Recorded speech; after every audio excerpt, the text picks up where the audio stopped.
Seguimos con las jornadas y la primera conferencia de la tarde viene de la mano de don Francisco Escobar Olivas, quien nos hablará de un interesante tema: vida y costumbres visigodas, la llegada de las reliquias de Fulgencio y Florentina a Berzocana. Paco Escobar nace en Berzocana, Cáceres, en noviembre del 63. Su prematura afición literaria le lleva a obtener reconocimiento a la misma a los 22 años, proclamándose finalista del Premio Cáceres de novela corta con la obra inédita Jaque a dos ruedas, y la de poeta también, como ganador del Premio de Poesía Joven Ciudad de Córdoba. Ya residiendo en el sur, la Diputación de Córdoba publica su volumen de estudio Entidad de Pueblo, una obra que se sumerge en las colonias de Carlos III y que desgrana un fragmento de la historia de Andalucía. Su primera novela histórica publicada, El Costal de las Horas, narra la huida de la invasión musulmana de un puñado de clérigos sevillanos en el siglo VIII en dirección norte, portando un tesoro, las reliquias de unos santos visigodos. Es autor de artículos, letras de canciones, microrrelatos y poemas en revistas literarias malagueñas como son Regalaje, El Panzón y Utopía. En radio local colaboró con el espacio literario propio, La Mirada del Otro, donde analizaba diferentes facetas de la vida a través de la prosa y la poesía, en mezcla con variopintas piezas musicales de la mano de otros compositores. Ha recibido el reconocimiento a su labor siendo pregonero de las fiestas locales de Fuente Carreteros en Córdoba, pregón que se recoge dentro del libro Vivencias en Fuente Carreteros, 1986-2013, y en su pueblo natal, Berzocana, donde también lo fue en el verano del 2016. Además de todo esto, es miembro de la Asociación Malagueña de Escritores. Un fuerte aplauso para él.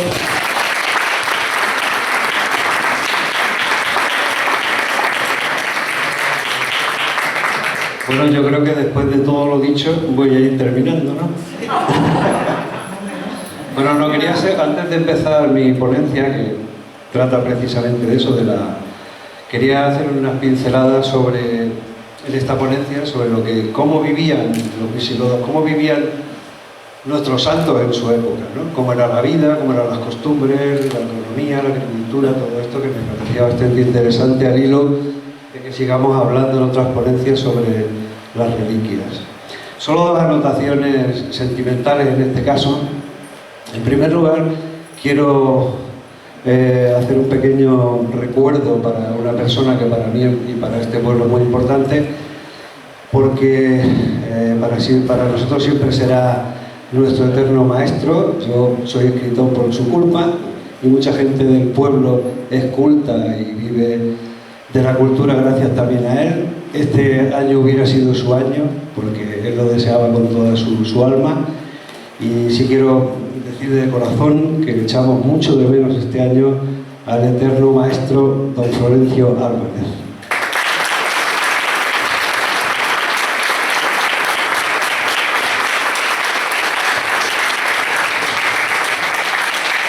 Y como última nota sentimental, me pongo aquí de pie porque la primera vez que me puse de pie también fue aquí. Nací justo de ese lado de la calle y si recordáis, aquí había una ermita preciosa, la Casa de Dios, de una nave, con un patio estupendo de hierba y piedra donde mis hermanos y la prole de hijos que tenía tía Juana Torres también empezamos a andar y a crecer. Mientras nuestra madre lavaba la ropa en las pasaderas, pues tía Pos nos cuidaba a nosotros. Esa fue casi la primera guardería que había por aquí por el barrio. Y bueno, para mí es muy emocionante porque este año también es muy especial, porque dentro de muy pocos días cumplo los 60 años y estar aquí después de todo ese tiempo, enfrente del sitio donde vine al mundo, la verdad es que para mí es súper importante, interesante y emocionante. Solamente quería decir eso antes de empezar mi ponencia. Gracias.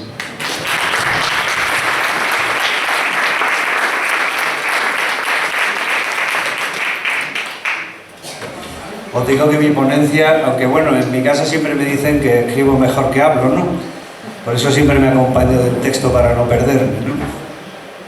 Esta ponencia que he preparado se llama así, Costumbres y Vida Visigoda, porque de alguna manera me interesaba mucho también saber, que también a través de estas pinceladas que os puedo dar, que también supieseis cómo vivían nuestros santos en aquella época, cómo eran, ya lo he dicho antes, cómo eran sus vivencias, su día a día,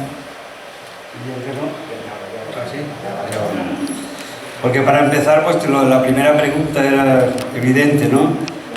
¿Quién fueron los visigodos que vinieron a Hispania? El término Hispania lo voy a utilizar constantemente, puesto que cuando los visigodos llegaron aquí, a lo que es nuestra península,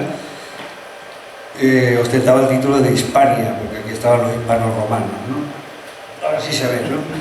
Como podéis ver, aquí a la derecha, arriba del todo, las cifras son los años, la edad después de Cristo, ¿no?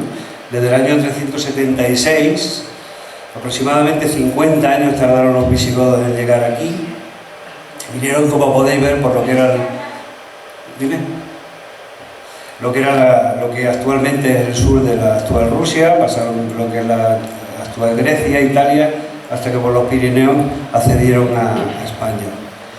No por ello, una invasión, no imaginaros una invasión guerrera, brutal, cruda, como las que se sucedían, por ejemplo, la posterior, que fue la invasión musulmana, que bueno, aquí había overbooking, ¿no?, en la entrada de Tarifa, de entrando árabes hacia España.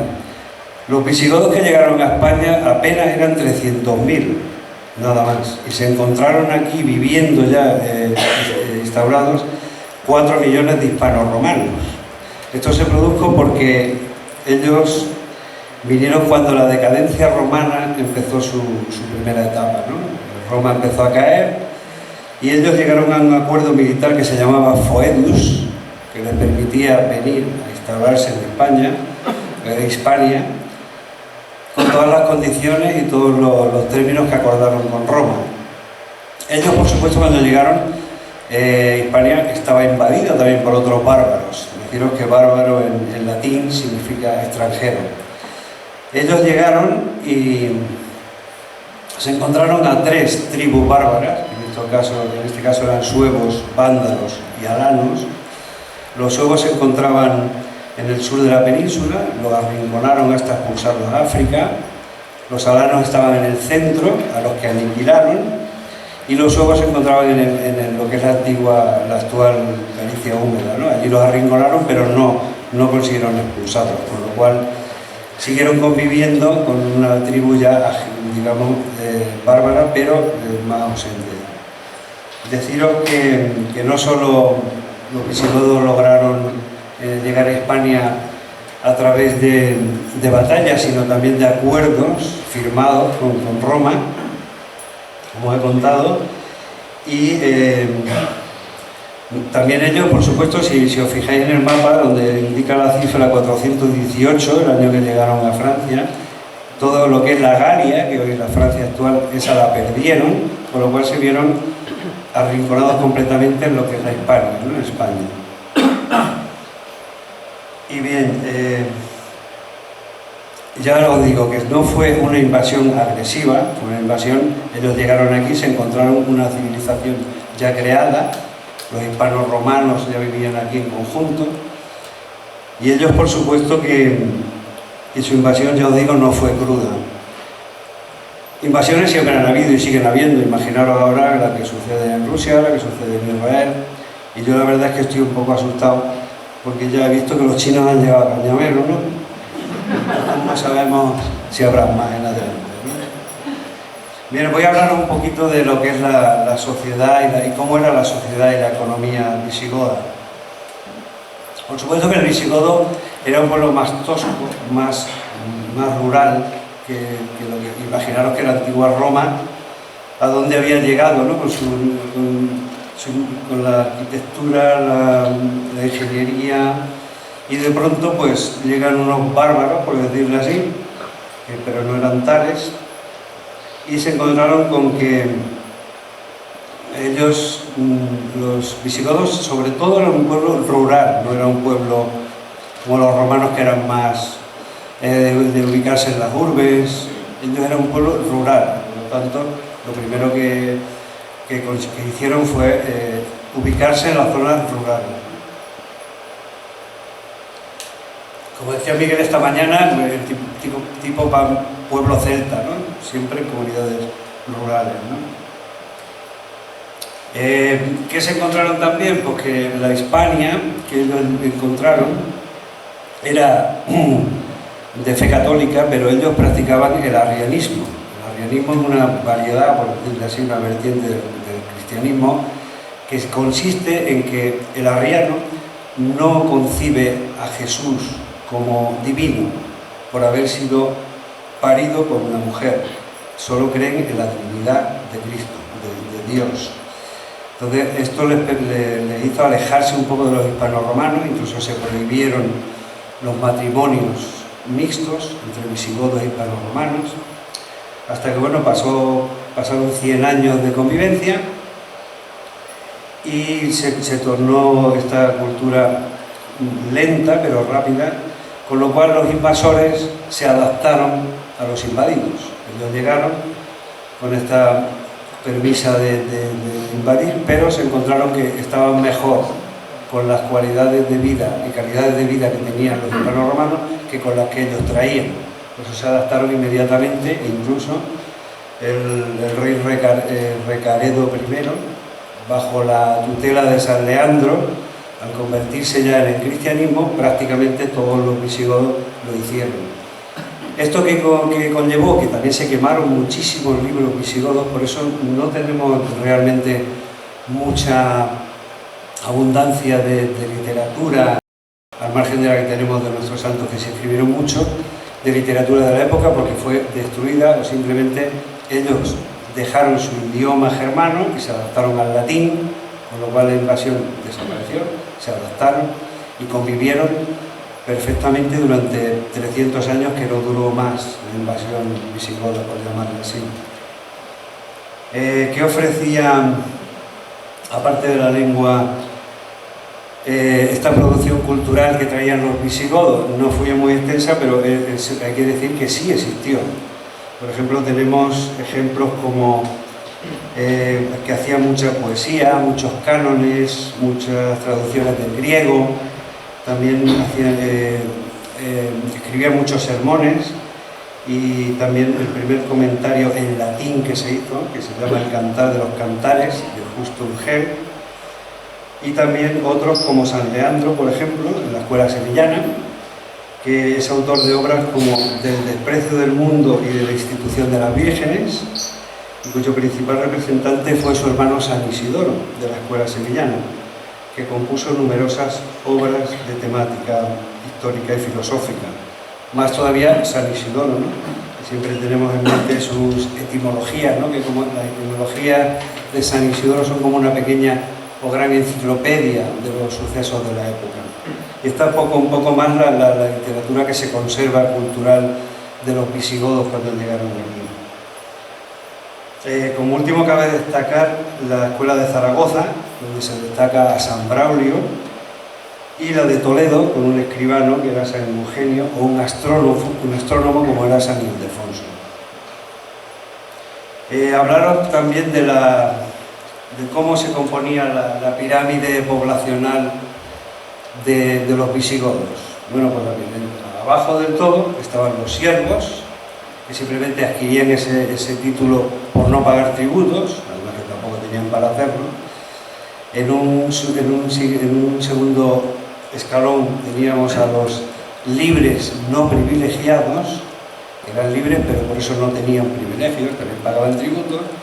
Y aquí encontrábamos una población extensa, como eran curas, eran escribas y sobre todo artesanos. Y mucho obrero también. Luego, en el tercer escalón teníamos las personas libres, que ya de por sí, digamos que eran como una clase media hoy, ¿no? Tenían todo tipo de bienes para poder sostenerse sin necesidad de recurrir a limosna, como en el caso de los siervos, los pobres, ¿no? Y luego en el último escalón ya definitivo de arriba de riqueza, digamos, estaban los libres privilegiados. En este caso era la nobleza y el alto clero, que accedían a este estatus por concesión real o simplemente por una demostrada riqueza episcopal, en este caso. Las ciudades de la época visigoda estaban casi todas habitadas por hispanorromanos que se entregaban en las tareas administrativas, mientras que en el mundo rural estaban el grupo de los colonos, que se llamaban, y que judicialmente eran libres, pero que también estaban de facto sometidos a un señor feudal. Más o menos era así como se componía la ciudadanía de la época visigoda, hasta que ya luego, ya os digo, apenas 300 años duró sobre esta época de esta invasión visigoda, porque enseguida, ahora os contaré cómo la invasión musulmana les obligó también a huir, junto con nuestros santos que también huyeron, ¿no? O sea, los clérigos que los trajeron. Lo que es la dominación visigoda no tuvo mucho efecto en la economía, porque ya la economía hispano-romana ya estaba creada. Ellos vinieron y se encontraron, como quien dice, con todo hecho. La estructura, la agricultura, todo lo, imaginaros, como os comentaba antes, la gran riqueza romana, ¿no?, que se encontraron en decadencia, pero que supieron utilizarla. En este caso ellos, siempre lo he resumido en una frase, ¿no?, que cuando el invasor y el invadido son débiles, como fue el caso, pues los cambios nunca son significativos, siempre es un avanzar sobre lo ya hecho. Comentaros que la economía visigoda estaba basada en torno al núcleo donde se residía. Imaginaros que nuestro mercado de Mercadona solo se ciñe a nosotros, el Mercadonero a ellos y así, ¿no? Entonces, al no haber un mercado fluctuante ni itinerante, tampoco había una bajada y subida de precios considerable. Todo se mantenía en torno a cada núcleo. Cada núcleo vivía de lo que producía.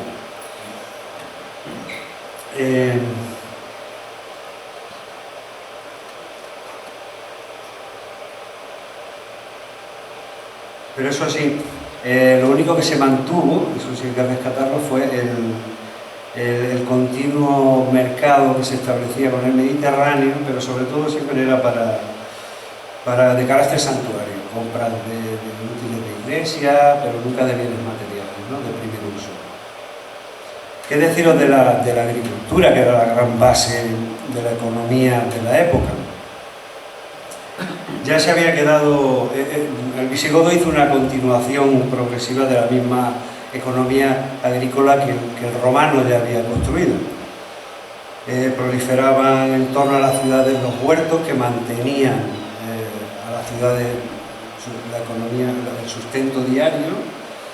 Deciros que el cultivo más generalizado para los visigodos eran las leguminosas y las hortalizas.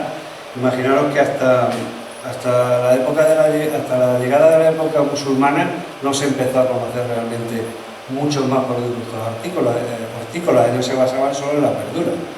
Ya después, con la época musulmana, llegaron todo lo que es los productos del huerto. Hasta 1000 años después que Colón trajo las patatas, ¿no? Ellos, su base de sustento agrícola, por decirlo así, era la verdura, ¿no? Era lo que cultivaban. Algo más alejados de las ciudades estaban ya lo que era el cultivo de la vid, las cereales y el olivo.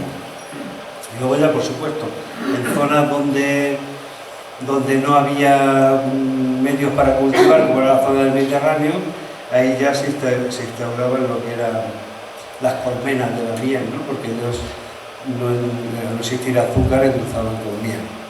Y en cuanto a los cereales, pues lo más común era el centeno, la cebada y el trigo. La cebada, aparte de panificarla, que hacían un pan de cebada, también la utilizaban para la cerveza.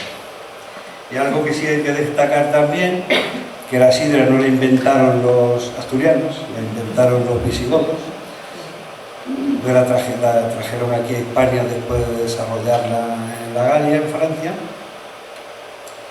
Y en cuanto al tema de animales, de lo que era la cabaña animal en la época, la más importante era la de porcino, que son los cerdos y los jabalíes, que también los utilizaban como carne de producción.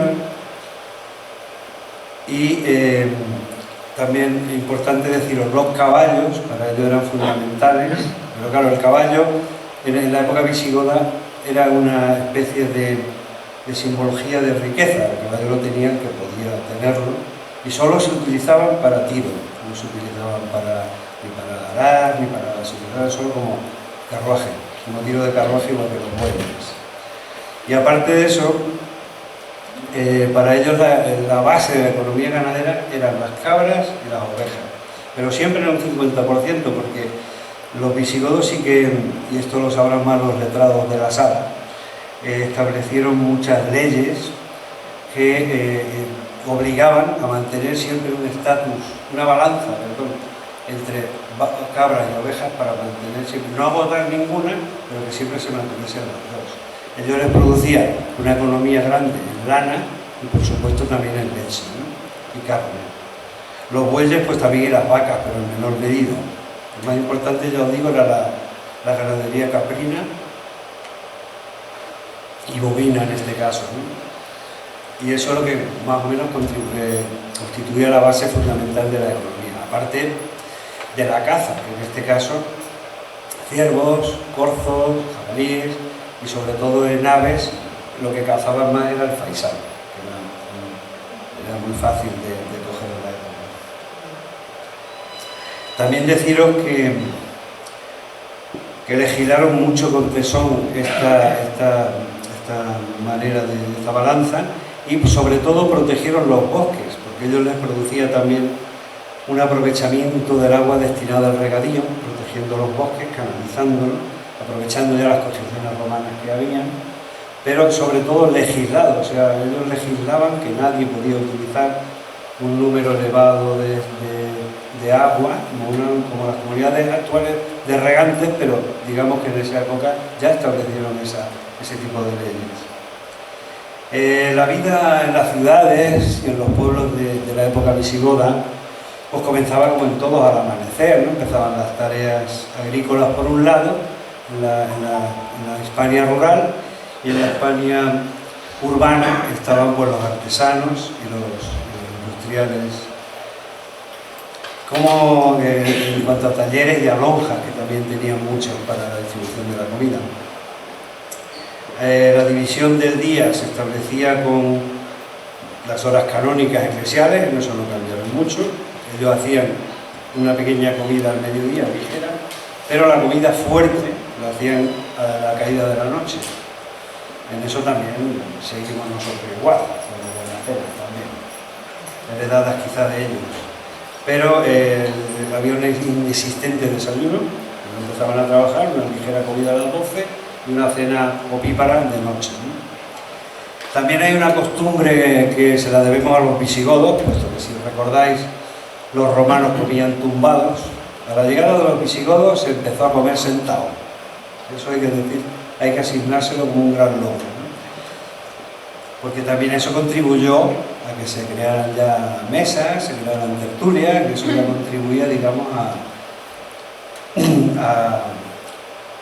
mayor medida a una mayor base de comunicación. También quiero destacar que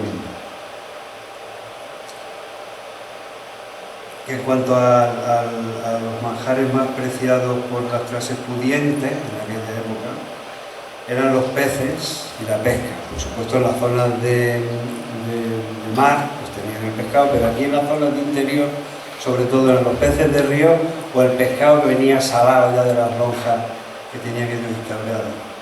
Ya os he hablado también de la fermentación que introdujeron los godos en España. Aparte del vino, ellos introdujeron la sidra, que la consideraban de menor graduación. ¿Esto qué provocó también? Porque esto aumentó considerablemente el cultivo de la manzana y de los frutales, lo cual ya también cambió un poco el paisaje de zonas como puede ser toda la zona de Lérida, toda la zona donde hoy se sigue cultivando la manzana. Ellos condimentaban con sal marina o con sal mineral, y ante la esencia de azúcar ya os he dicho que tenían grandes colmenas en las zonas donde no se podía cultivar, en las zonas mediterráneas. Consumían pan de trigo, gachas, frutas, hortalizas, huevos y principalmente leche. En la ciudad de Jordas también se fue perdiendo toda la grandeza, vamos a llamarla lúdica, de los romanos, como este circo que ha terminado esta tarde a las 6, ¿no? Que el circo que tenemos ahora, pues ellos tenían el circo heredado de los romanos. Claro, al convertirse al catolicismo, suspendieron de facto los gladiadores, la lucha de gladiadores, y también porque era muy elevado el coste de las fieras que traían de África, de Asia, y acabaron con ellos inmediatamente. También lo que hicieron fue suprimir las termas, y en un segundo caso, cuando las volvieron a abrir, ya que los romanos lo hacían conjuntamente, hombres y mujeres, los visigodos separaron a las mujeres de los hombres a la hora del baño, ¿no? También como algo, como una anécdota, ¿no? Y ¿cómo eran las casas? Pues la verdad es que ellos lo que hicieron fue aprovechar ya lo que los romanos tenían hecho, los mismos sillares que tenían, hacían sus casas de diferentes formas, pero solo aprovechando el material de derribo.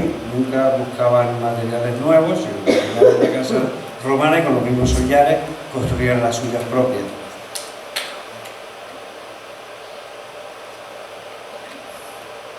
¿Y cómo vestían los godos? Pues la verdad es que a la llegada de los godos cayó en desuso el uso de las túnicas romanas, y ellos tenían unas que se llamaban clávides, que eran unas faldas cortas, esas imágenes que veis de los godos en lucha con la espada de la falda corta.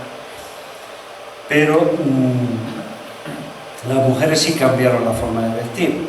Ellas empezaron a usar unas túnicas más ceñidas, como las romanas eran de muy largo porte, ellas las ceñieron con cinturones anchos, empezaron a usar imperdibles, empezaron a usar, por decirlo también, anillos, empezaron a crear ya una moda más para la mujer que para el hombre. Los hombres adoptaron todos ya, incluso los hispanoromanos se adaptaron a la forma de vestir de los godos, y también a lucir grandes cabelleras y grandes barbas, como traían los bárbaros cuando llegaron.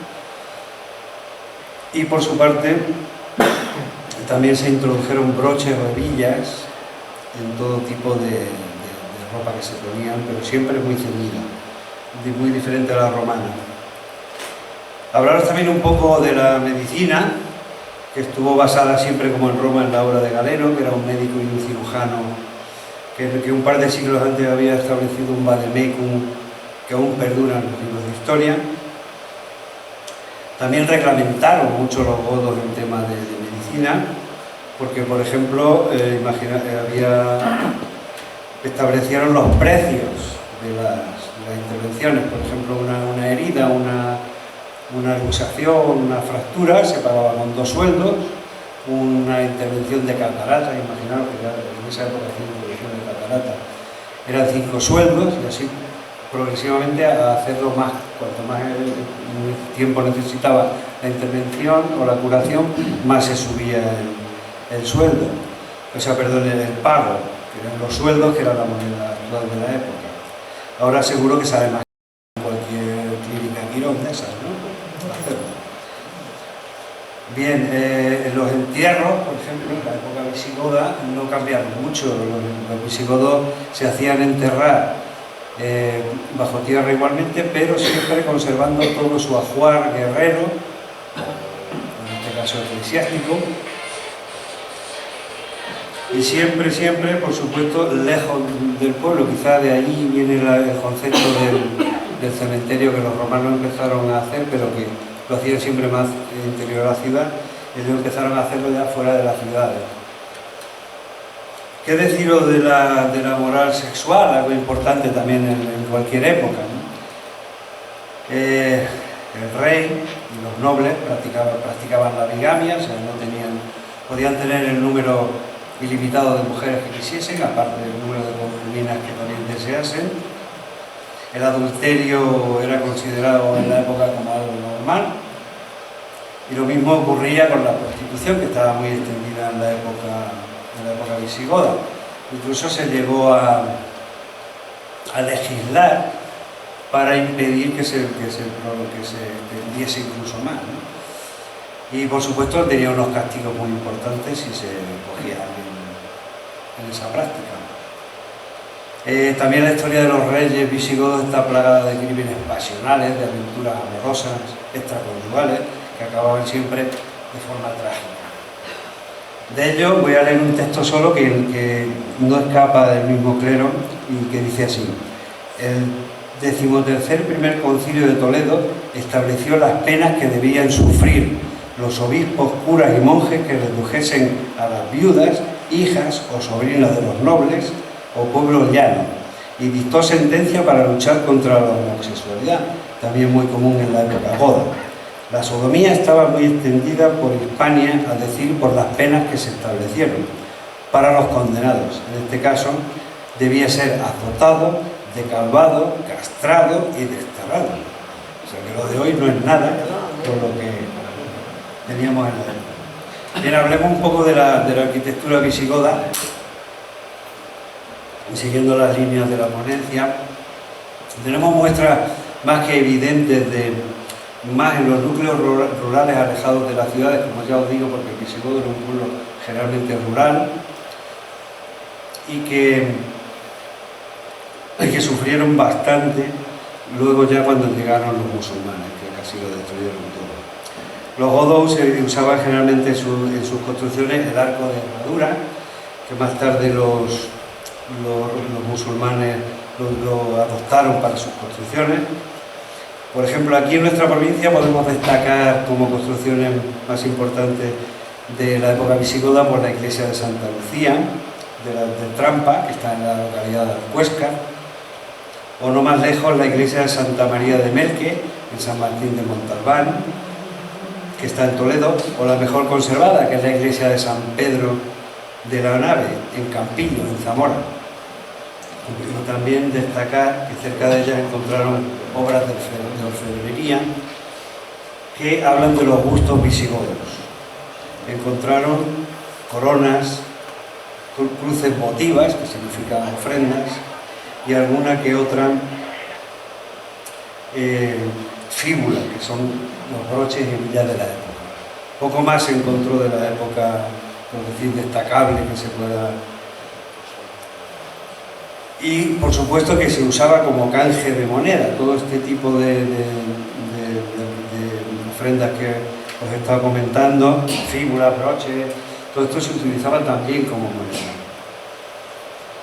Como en todas las sociedades también encontrábamos las brujas, los brujos, había de todo tipo de prácticas paganas que también estaban perseguidas. Pues, por ejemplo, los visigodos adoraban mucho a las piedras. Esta mañana lo hablaba el compañero Miguel, que en la época celta también se hacía. Ellos también adoraban mucho a las fuentes o como altares de lo prohibido también a ciertos lugares del bosque. Entonces las penas que aplicaban a estos delitos consistían todavía en mayor gravedad. O sea, eran convertirlo en esclavo o bien expulsarlo al extranjero, o ya si la herejía había sido muy grave, la muerte directamente.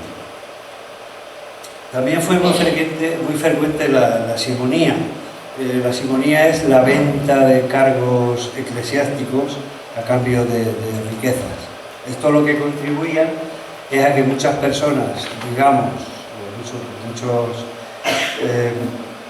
mucha población de la época, por decirlo así, sin grandes conocimientos, pues por supuesto que llegaban a tener grandes puestos importantes a nivel eclesiástico. Eso también contribuyó a que la cultura decayese un poco antes de la invasión romana.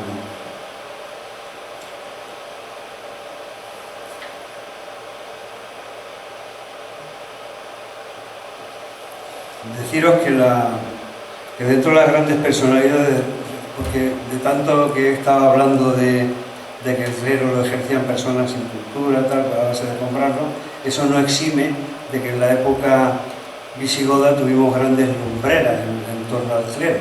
No nos vamos a ir más lejos. Fulgencio, Florentina, Isidoro, Leandro, todos Ildefonso, todos los que he comentado, y que dejaron grandes pruebas y muestras de que la cultura visigoda también fue muy importante a nivel de escribanía, por llamarle así. La segunda parte, porque voy así de tiempo, voy a ser más breve en esta porque esta digamos que no es tan real, esta es más especulativa, porque ¿quién puede atreverse? Bueno, yo lo hice, ¿no? Hice una novela y me traje los santos desde Sevilla hasta aquí a través de las líneas, ¿no? Pero claro, ¿dónde buscas? ¿Dónde encuentras documentación? ¿En qué te basas? Después de varios años de estudio lo hice y creo que dentro de la ficción también existe esa realidad, ¿no?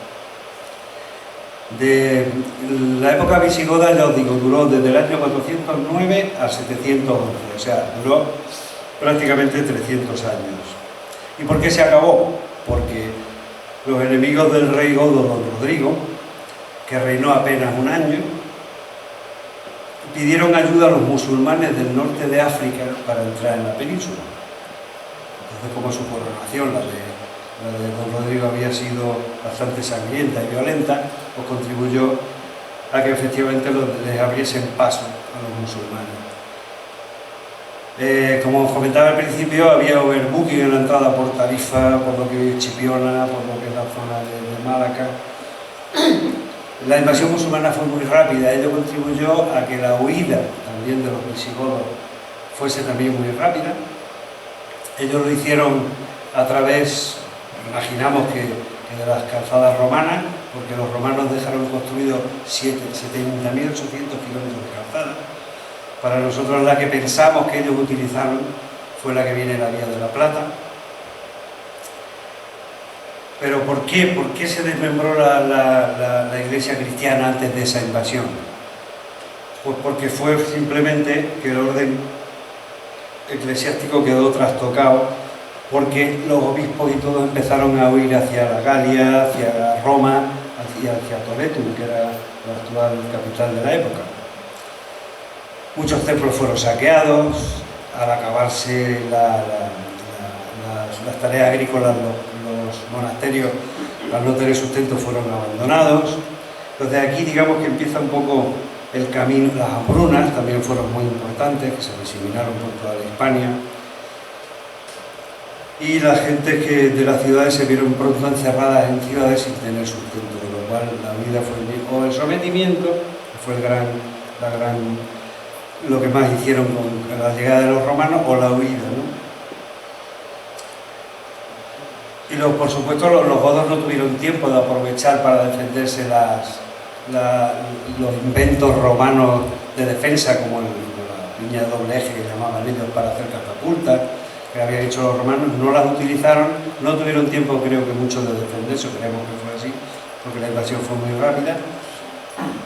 Quería hablar de las reliquias, pero como sé que hay compañeros que lo van a hacer, no me voy a extender, porque solo quería hacer una especulación de cifras, por decirlo así. Yo en el año jubilar que hicimos en 2010, en compañía de mi hermano, salimos desde la iglesia de La Palma, de Sevilla, andando, hasta que llegamos aquí a la Cruz de los Santos.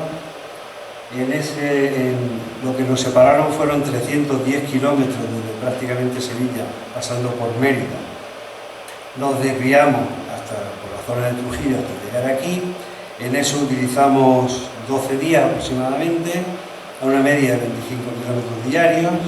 Pero claro, ¿qué llevábamos nosotros? Una mochila solo de 10 kilos. Imaginamos que la huida de los clérigos llevarían un sarcófago enorme, viandas.